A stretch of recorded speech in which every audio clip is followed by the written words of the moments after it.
Mercedes-Benz are still pushing to achieve more. That's one of the vestiges of slavery. A man buy a Pro Box, and all of a sudden him think him a top an Aris. Just a little Pro Box.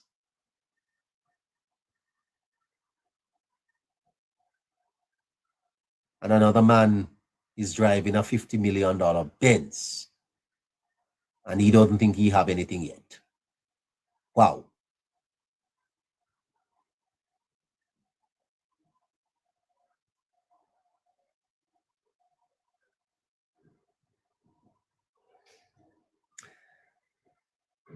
I'm running out of time. But if I may add one more layer, and that is what is called the lens of existentialism. It's a critical theory. And existentialism highlights the individual's freedom to choose and to create their own meaning. When you discuss existentialism, you must pair that with what is called the critical theory. So existentialism highlights the individual's freedom to choose and to create their own meaning. But the critical theory examines the power dynamics that shape the social structures. In the Jamaican context, the struggle of Mr. Wholeness is a manifestation of the existential quest for authenticity and self-determination. The society is struggling to find itself. We know that something is missing. We know it. We know that we can be a great nation, you know. We know that. I mean, you talk to people all over the world and they'll tell you that Jamaica is a good place, is a great place. But why are we where we are? Why are we where we are? Why are we behind on the development index?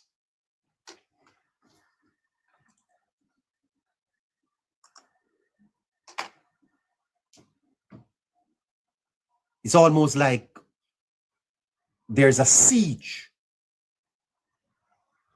and we need to break free from it. And it's like, as I have been saying to my listeners, the introduction of systemic enslavement, economic enslavement. Because I don't know how you can talk about freedom when you don't have no work. Freedom to do what? How can you be free when you have to be depending on others to feed you? Independence comes through your ability to provide for yourself. And by the way, I want you to understand that it is in the interest of some to keep you like that, you know. It is in the interest of some to keep you like that, to keep you enslaved so that they can control you. Because there is no politician alive that could offer Caroline $5,000 to vote for them. Nor Neighbour, nor Scratchy. You have to understand that it is in the interest of some to put you out online as a pawn. They hide behind and sit down in their ivory towers but they put you out to do the dirty work. Yeah? It's a siege of the island, of the minds of many of you. Very, very complex issue, and it is rooted in historical and systemic injustices. But we must overcome these challenges.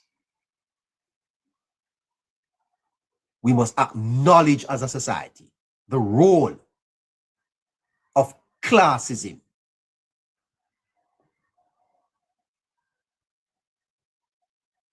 We have to acknowledge the role of elitism. And when you hear words like topanaris, and when you hear people talk about agenda, that we have an agenda, does that agenda include you? Does it include you? We must acknowledge these things. We must acknowledge the plantocratic undertones perpetuating the social polarization in the society.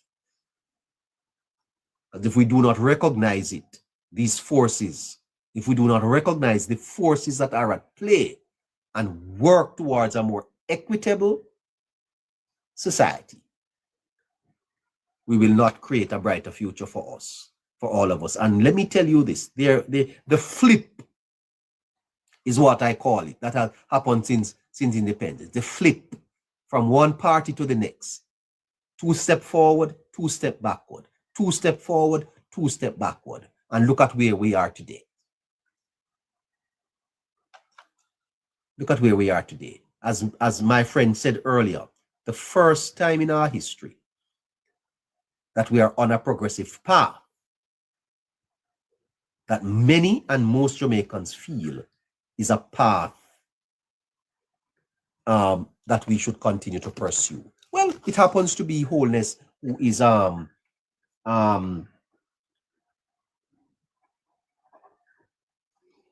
leading the charge. But what does that say? It just happened to be him. It could have been Tufton. It could have been Green. It could have been Clark. That's it. That has nothing to do with politics. And for people who say they want to support their country progressing, I think they're perfectly okay to do that. And I don't think anyone should be accusing them of being political or biased. The fact of the matter is that if you can show an alternative path, show it. Tell us how Jamaica could be better. What are the strategies that you have, for example, for the further reduction in crime, to provide better education, the social services like health, improve the infrastructure? I see one little nonsense man, same name, Hugh Blair, chatting nonsense about Bass, right? Hugh Blair, don't call up my name. Yes.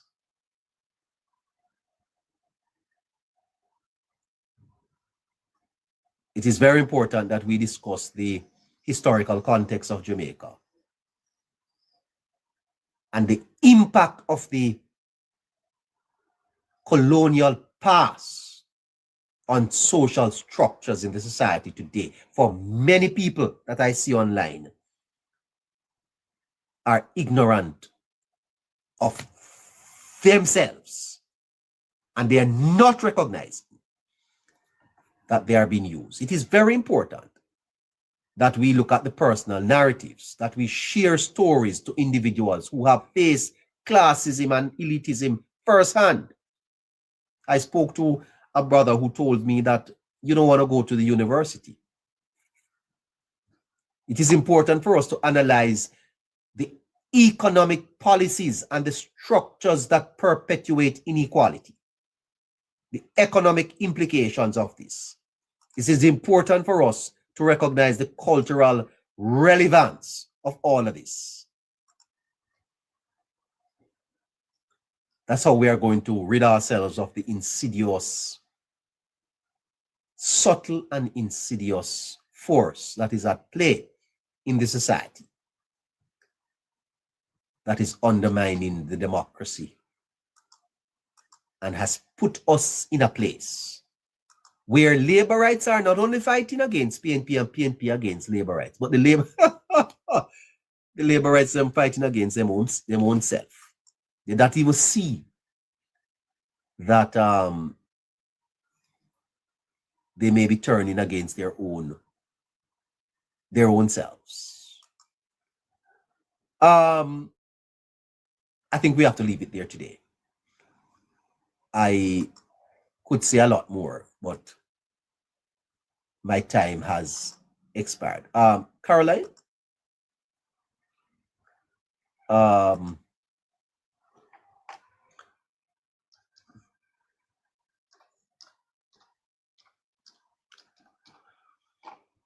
Hello. I don't know if I have any caller for how much minutes I could get. How much more minutes I could get. Okay.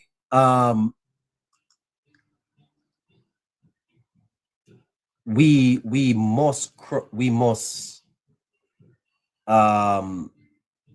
appreciate where we are in this structure. Thank you, sir, and understand how is it that we are going to break free from it.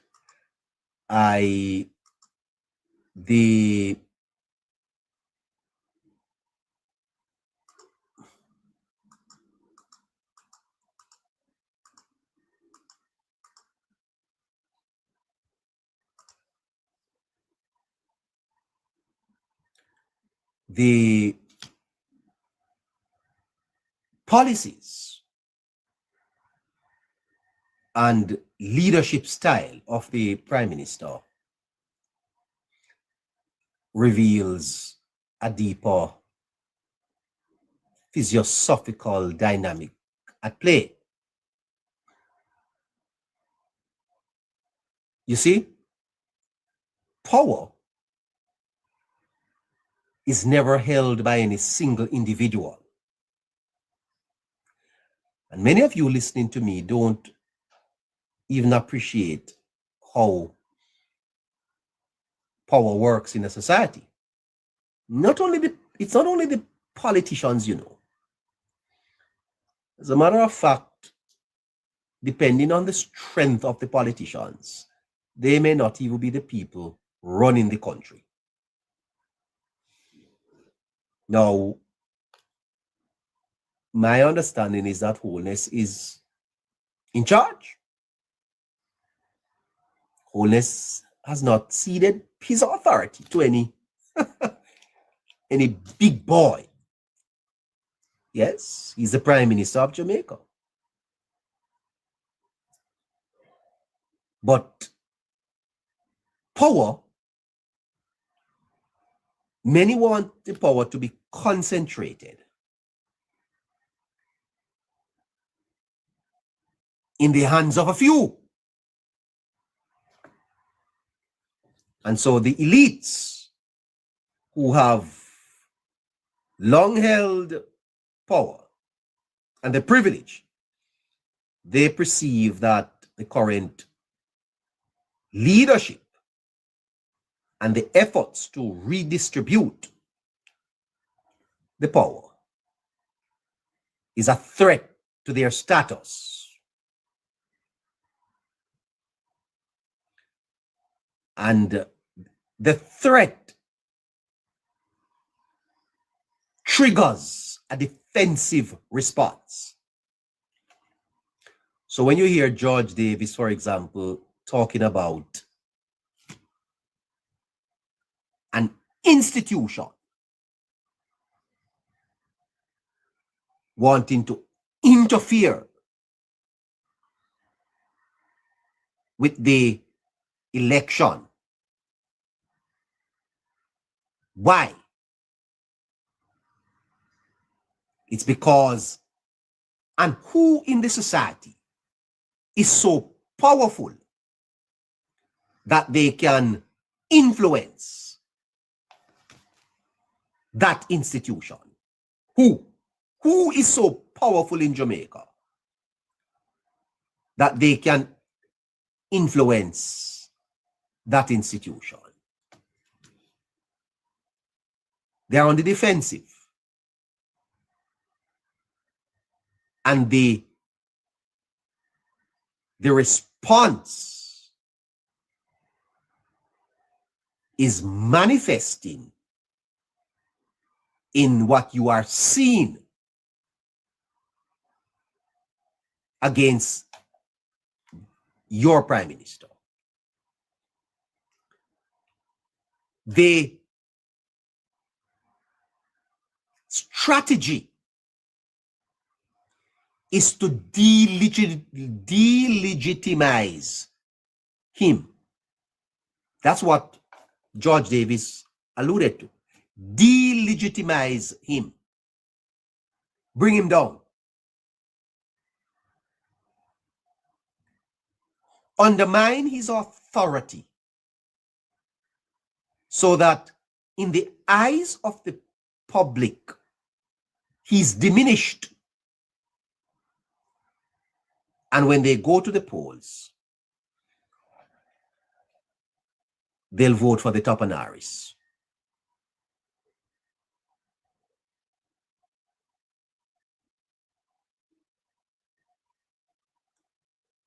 Because for many, their sense of identity is tied to their social status. And the administration led by Wholeness challenges this social identity.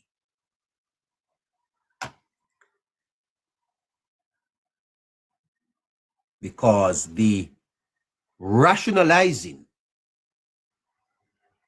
of the elite, how they rationalize things and justify the existing social hierarchy, there is a perception that Wholeness efforts may diminish them. And that is the natural order. When you seek to empower people, when you seek to open people's eyes, when you seek to lift people up, then you're not going to be liked.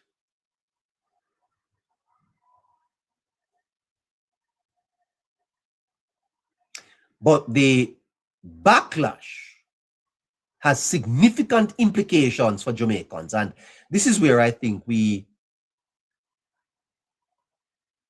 have not discussed the matter with our people sufficiently. And there are three things I'd point out here as we head towards 5:30.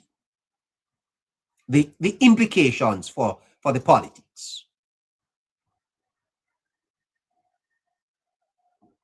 Well, there you go. Jamaica is not to become a republic. Firstly, the intense, and when I say intense, listeners, I mean it is vicious to the point where I understand that it has spread into, that there are leaders on the international scene that can't understand what wrong, can't understand we at all. Because when Wholeness goes in the international space, he's very well respected. And he's very well respected because these leaders don't listen to the propaganda. They look at the figures. Yeah. They look at the analytical reports coming out of Jamaica. And so that's how they make their judgments. I'll give you three implications of the backlash. I can't make the appeal anymore. Guys, please stop it. Look good, but I guess you're never going to listen to me, eh? So that's that. Firstly, is what is called polarization. The intense opposition to the Prime Minister has polarized the political landscape. I have never seen it this bad. The lines are drawn. The battle lines are drawn. The society is divided. And you know what is disappointing? You know what is profoundly disappointing? That Mark Golding has not moved to stop it. Because Golding thinks he's benefiting from it. But you're not benefiting from it, Mr. Golding. Quite frankly, I understand that they're about to replace you. So the battle lines are drawn. And Jamaica right now, as I'm speaking to you, is split right down the middle in terms of the politics. This country is far from being united. Well, you saw that in terms of the hurricane recovery effort. You saw the posture of the opposition. At a time when Jamaica should have come together to rebuild, you saw the arguments in Parliament and how polarizing it is. It is as a result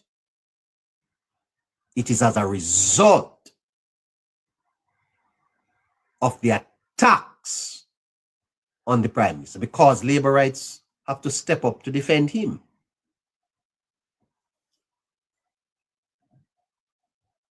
Okay?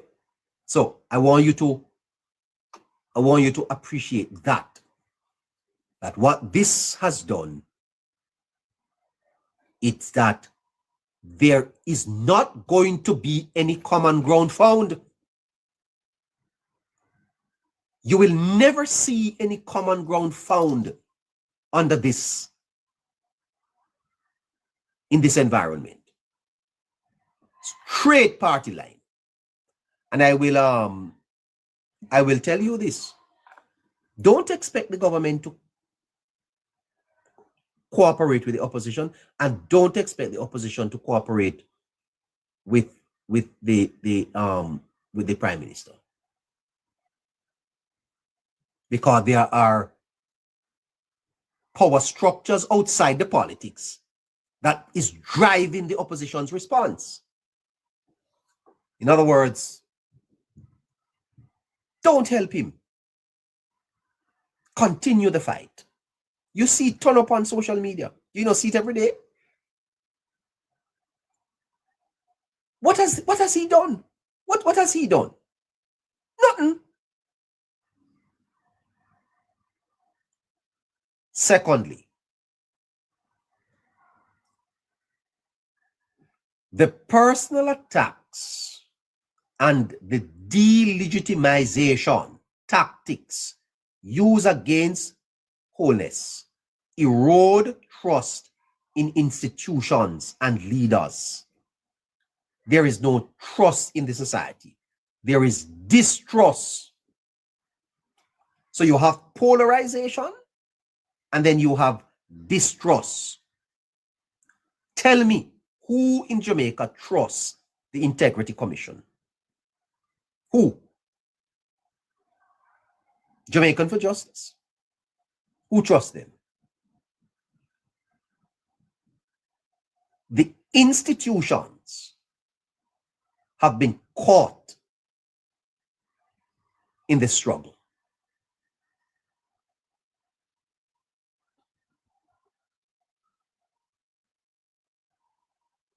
It's a vicious cycle, and it has a multiplier effect. And thirdly,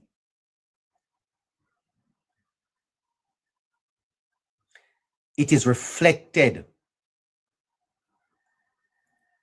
at the ballot.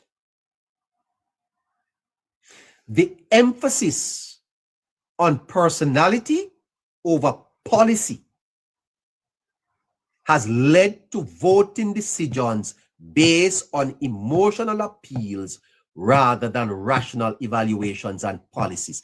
That's why you saw that result at the 2025 election of September 3rd. It does not reflect the performance of the government. It reflects the backlash against the Prime Minister. Because the society is polarized, because there is distrust, then nobody don't want to hear nothing about policy. You could have paint Jamaica, you could have paved it in gold, then now vote for him.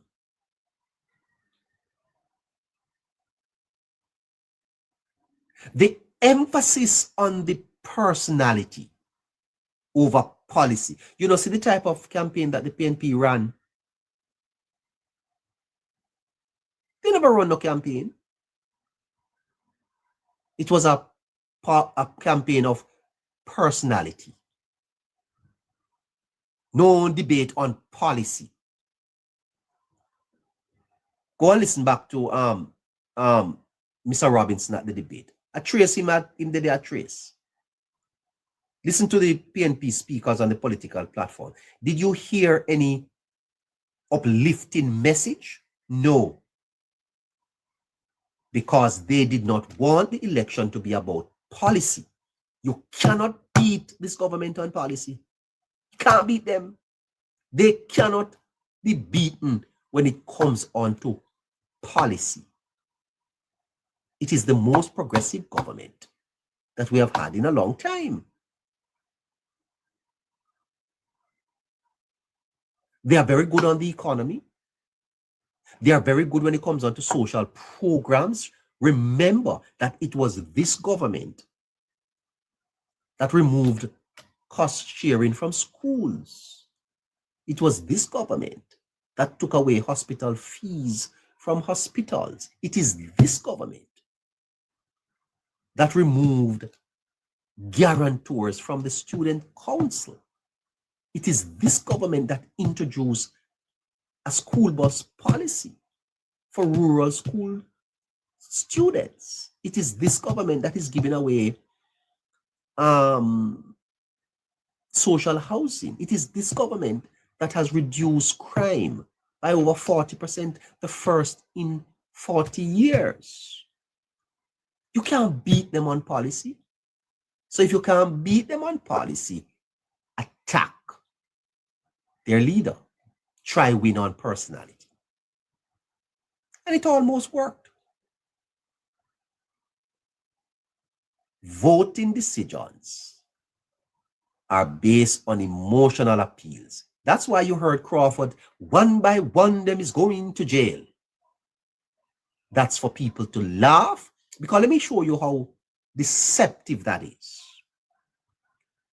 Mr. Crawford knows that he's deceiving. There's no member of the Labour Party, current administration, that is before the court for any criminal charge. So how them are going to go to jail? You think Crawford don't know what I'm talking about? He knows. But you're appealing to the base, to the emotional levels of people, rather than the rational. No one is evaluating a policy. No one. Play the music. Play the music. Jump like Lego beasts. Sip your waters. Let me see if I can find that song. Yes? That's why the PNP had the best song. Even Labourites are here dancing to the song.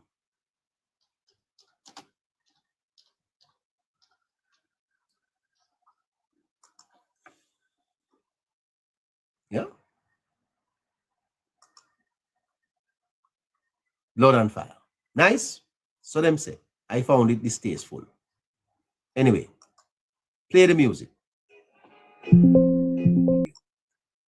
So that's the emotional. You show them dance and sing to Blood and Fire, comrades. Blood and Fire, comrades. Nice, eh?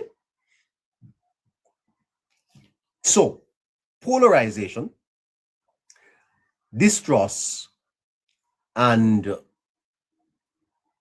voting patterns. The siege that the attempt to siege leadership and seize power it's not a personal issue. It is a symptom of a deeper structural and psychological problem. And so to move forward, we must confront these underlying issues and work towards a more inclusive society that is equitable. My thinking is that this needs 20 years. 20 years to solve this problem. 20 years. Because it is not easy to unlearn things once you have learned it. And the society is unlearning PNPism. The society is unlearning PNPism. It's going to take some time.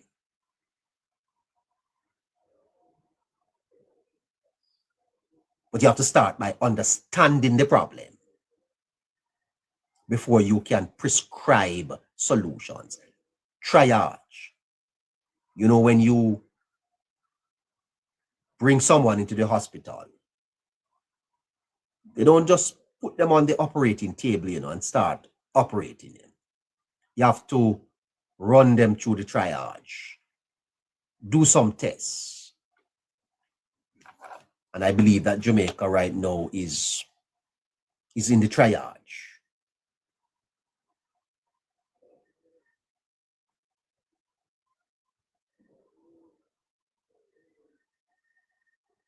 To move forward, we have to confront these issues and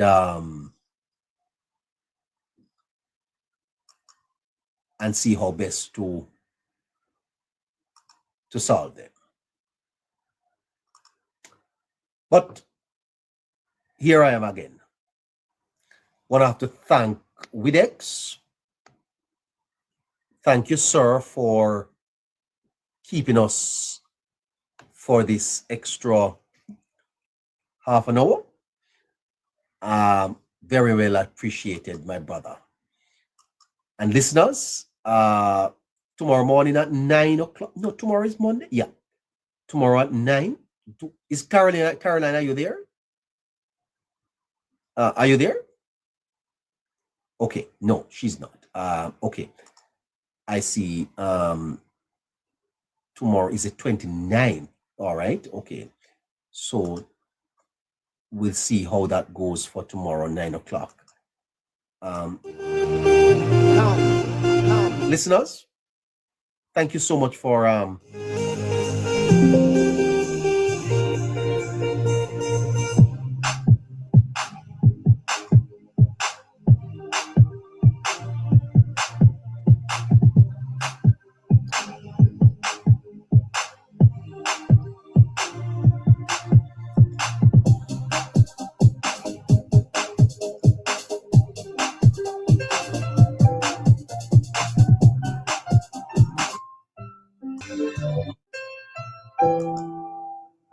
I wish I could stay with you until 9 o'clock.